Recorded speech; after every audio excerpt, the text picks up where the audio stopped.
Bonjour à tous, aujourd'hui donc vidéo un peu particulière, j'en ferai peut-être d'autres sur cette ambiance-là.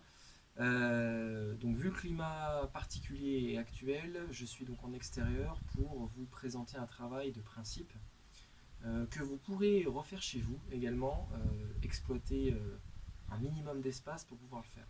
Bon, l'idéal, si vous pouvez le faire, c'est mieux dehors, sinon c'est pas grave, une chambre, un salon, un couloir suffira pour le travail du jour.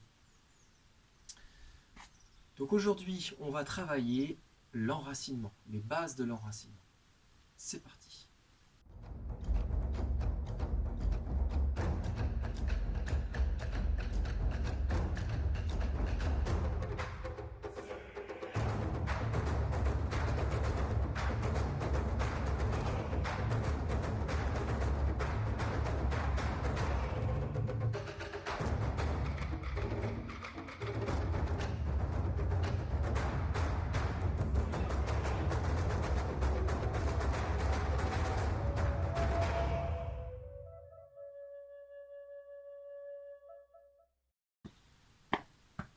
Donc la première étape pour vous, et là je vous renvoie à la vidéo que j'ai déjà faite qui traite de la structure et des alignements, qui était une vision d'ensemble, une overview. L'objectif là, c'est qu'on cible un peu plus une partie de cette posture-là, qui regorge, comme je vous le disais, énormément de choses, d'essence martiale. Donc on va commencer par une chose aujourd'hui que vous pourrez pratiquer régulièrement chez vous pour espérer améliorer votre enracinement, qu'on peut appeler également ancrage. Donc la première étape, c'est de garder le dos droit, d'accord, les épaules plongeantes, le bassin donc, est légèrement en rétroversion, si je me mets de côté, donc bascule du bassin en rétroversion, pas trop. Si vous allez trop loin devant, vous créez des surtensions. Et ça, c'est pas bon, puisque ce qu'on va vouloir faire à travers cet exercice, c'est relâcher le corps. Donc le bassin, petite rétroversion suffisante, d'accord. Comme on l'a vu dans la vidéo précédente, les genoux pas trop pliés, d'accord, pour des visions un peu débutantes, il vaut mieux axer sur un travail plus haut. Donc les genoux, je vais me reculer un petit peu pour que vous puissiez bien voir l'ensemble du corps. Les genoux seront légèrement fléchis, d'accord. Les pieds pas trop serrés, ni trop écartés, d'accord. Objectif un tout petit peu plus que la largeur des hanches. Si on veut être un peu pointilleux, les genoux ne pointent pas vers l'intérieur, ça c'est important.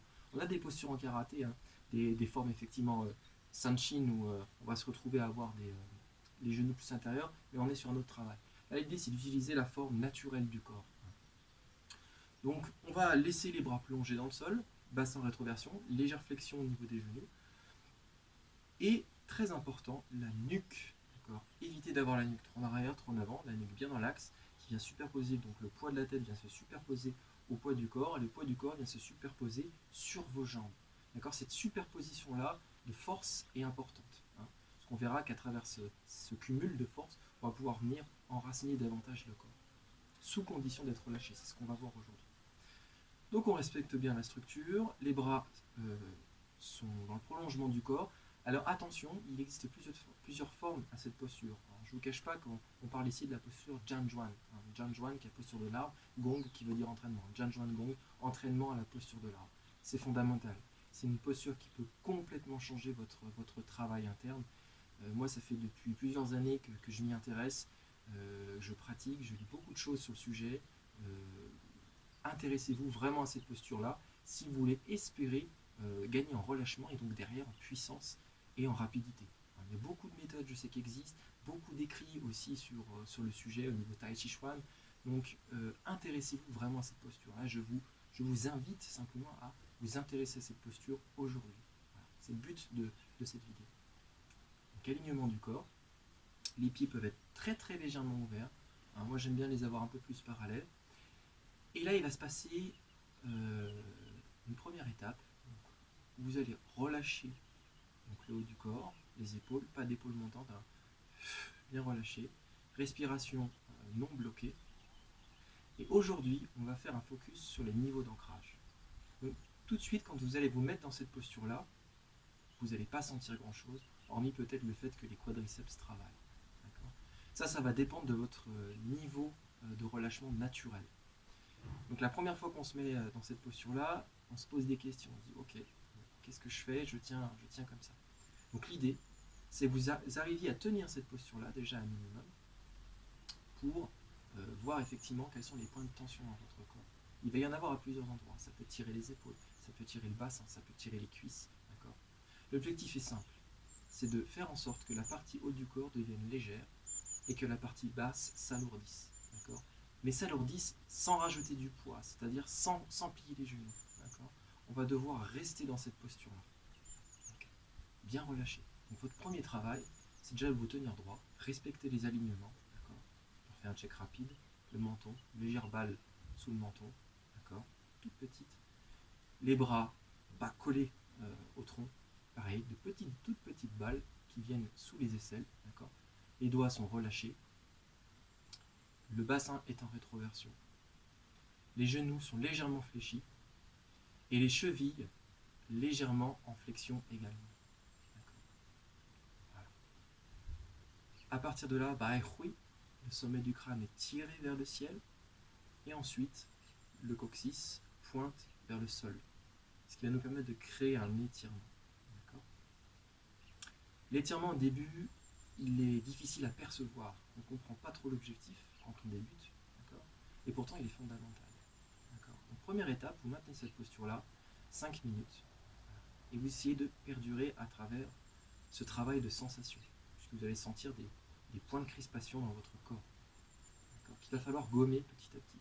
C'est là où justement on fait appel après la méditation. Grâce à la méditation, on va être capable de venir faire un focus sur les points de tension. La méditation sert à ça, on médite, et ensuite on travaille cette posture. Si vous ne méditez pas, vous pouvez avoir l'esprit qui divague, qui part à droite à gauche, et donc la posture ne peut pas s'ancrer correctement, puisque l'esprit est désorienté. Donc l'objectif, c'est de faire un focus, une introspection interne sur votre corps. Bien respirer, ne pas retenir la respiration. Vous pouvez fermer les yeux au début si c'est difficile. Si vous gardez les yeux ouverts, on verra après sur l'activation du I, il faut regarder très très loin, loin à l'horizon. Puisque l'objectif, ça va être de venir tirer le corps de l'intérieur. Pas le tirer visuellement, mais le tirer à l'intérieur. Comme des micros-ajustements qui vont venir s'étirer. Voilà. Un peu de partout, dans toutes les articulations, le dos, les jambes, les bras. Voilà. Donc là, à ce stade-là, vous le faites à peu près 5 minutes. Votre objectif, c'est de maintenir la posture et donc de venir chercher l'étirement, la verticalité. C'est la première étape de l'enracinement. D'accord, verticalité. Je tire avec le sommet du crâne et je laisse tomber, comme si personne vous tirait le bassin, clac. Et ceci va créer un étirement et un couplage de force yin-yang, haut et bas. Voilà.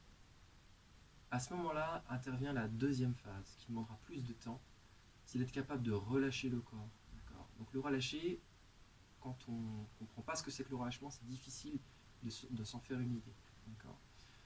Donc, ce que vous pouvez chercher à faire, c'est de chercher le point entre l'état de mollesse et l'état dans lequel vous vous trouvez. C'est-à-dire qu'il y a une frontière à un moment donné dans laquelle votre corps va complètement avoir envie de tomber. Sauf que le corps ne va pas tomber, vous serez à la frontière et vous aurez trouvé l'état optimal de relâchement qui vous permettra de maintenir la posture. Ça, c'est la deuxième étape, qui va vous permettre en fait de relâcher tous les muscles. Donc le relâchement n'est pas que dans les jambes, il est partout. Les points de crispation vont créer plus de lourdeur à droite, à gauche, et vont venir se fusionner avec le relâchement qu'il y aura dans les jambes. C'est fondamental ce qu'on est en train de voir ici. C'est vraiment fondamental, difficile à ressentir au début, parce que le travail il est fin et il demande un travail quotidien, régulier. D'accord ? Donc là, prenez ça vraiment comme une invitation à tester ça régulièrement. Une fois que vous êtes dans cet état-là, il y a un troisième état qui intervient. Une fois que vous sentez la force dans les jambes, l'ancrage qui s'est pris. Donc si l'ancrage s'est pris, normalement le point Mingmen dans le dos vient se connecter au pied. Vous sentez une force qui prend le dos et les pieds en même temps. Tant que vous ne ressentez pas ça, c'est que c'est prématuré. Il faut bien repasser par l'étape de base, qui est celle de vous relâcher. Voilà. Relâcher, respecter l'alignement du corps sur un plan externe avant de rentrer dans l'ancrage. Voilà. Et donc ensuite intervient cette troisième phase, une fois que vous avez connecté le sol, vous êtes relâché, Mingmen se connecte, continue à tirer sur l'axe. Et donc l'ancrage remonte dans le corps. Ça, c'est fondamental, cette notion. Difficile à croire, ce que je vous explique, et pourtant, c'est concret. Personnellement, pour l'avoir ressenti plusieurs fois, et en l'intégrant dans mon travail de karaté, j'ai ressenti complètement la différence. Voilà. C'est un travail par contre dans lequel il faut être patient. On comprend pourquoi dans les arts martiaux la patience est un point important. Donc soyez patient, n'accélérez pas les choses, soyez progressif, pas trop exigeant avec vous-même pour commencer, laissez-vous aller, laissez-vous porter. Un petit peu comme une méditation de Ritsuzen, une méditation debout. Voilà. Donc, première étape, je relâche le corps. Deuxième étape, donc je relâche le corps avec étirement. Troisième étape, je laisse couler l'ancrage de manière à ressentir une pression dans les pieds. Troisième étape, je fais remonter l'ancrage à travers cette deuxième phase. Voilà. Donc c'est comme si vous vidiez votre corps de la force, donc le haut se vide, le bas se remplit. Deuxième étape, pression, voilà, il y a pression dans le bas. Et troisième étape, sur la base de cette pression-là, je fais remonter l'ancrage. J'ai un étirement de la structure. Ok. Vous lâchez. Donc, quand vous perdez les sensations d'ancrage, hein, d'accord, vous n'arrivez pas à descendre, faire descendre la force, le conseil que je peux vous donner, c'est de vous relâcher. Relâchez votre corps. Alors, il peut y avoir des petits points de tension qui apparaissent. Ok. Maintenant, on va le refaire, mais je vais éviter de trop parler. On va essayer de le faire ensemble. Ok. On s'installe. Alignement du corps. Placement des pieds. Bassin. Baihui. Ajin.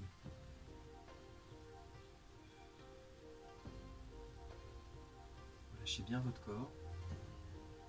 Respirez bien. Concentrez-vous sur les sensations internes, les changements corporels, points de tension.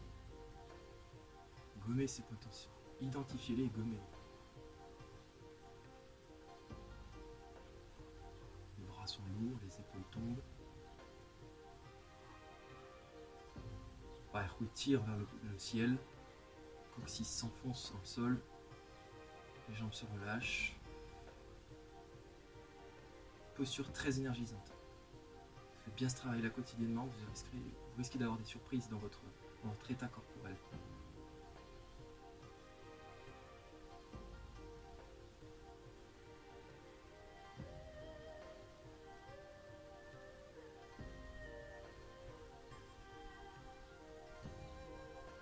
Quand vous avez la force dans les jambes en bas, qui est bien descendu, le haut s'est vidé, le bas s'est chargé.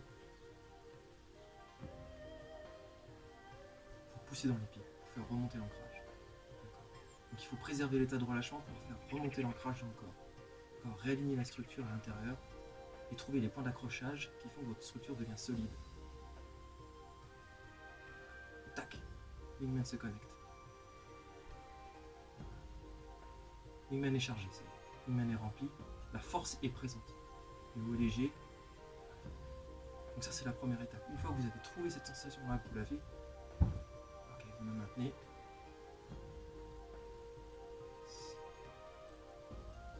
Voilà, la structure se forme. Vous relâchez. Okay. Quand vous relâchez, dans les arts martiaux chinois, il y a un principe, c'est généralement de refermer l'énergie et la centrer au niveau du hara. Quelques instants. Parce que vous avez fait un gros travail de micro-ajustement interne qui peut être épuisant. Donc ensuite, on intègre cette force-là, cette énergie dans le corps. Okay. Et vous pouvez aussi taper la structure pour la détendre.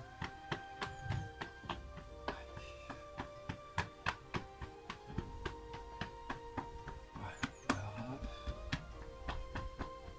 Le dos, les bras, la nuque. Visage. Ok, voilà pour la séance du jour. J'espère que vous avez appris des choses. Voilà. L'idée c'est d'y aller par étapes. D'accord. Donc pratiquer cette posture 5 à 10 minutes tous les jours, c'est très bien. Cherchez d'abord la verticalité avant de travailler les bras, voilà, les techniques. Travaillez simplement votre axe en cherchant à avoir un bon ancrage au sol. Donc à faire descendre l'ancrage, puis ensuite à faire remonter au niveau de la structure. Voilà, on verra donc des prochaines vidéos qui vont un peu plus loin, notamment sur le fait de pouvoir travailler avec les bras, commencer à travailler une forme un peu plus orientée Wuji, d'accord, vide primordiale, la première posture de Zhenjuan Gong. Enfin, on pourrait même dire la deuxième si on considère celle qu'on vient de voir aujourd'hui, qui est juste de travailler la verticalité. Alors juste, il faut faire attention à ce moment-là, c'est vraiment un travail de structure qui peut prendre beaucoup de temps à intégrer, d'accord. Vous allez un travail de ressenti qui est très très fin. Donc il ne faut pas négliger ce travail-là, il est primordial. Et après, ensuite, vous pourrez l'intégrer dans les postures, d'accord, faire en sorte que cette force-là puisse remonter dans votre dos et dans votre technique, d'accord. Mais tant que vous n'avez pas abordé cette vision-là de la pratique, il va être difficile de ressentir ces choses-là. Voilà. Je vous souhaite une belle journée. À bientôt.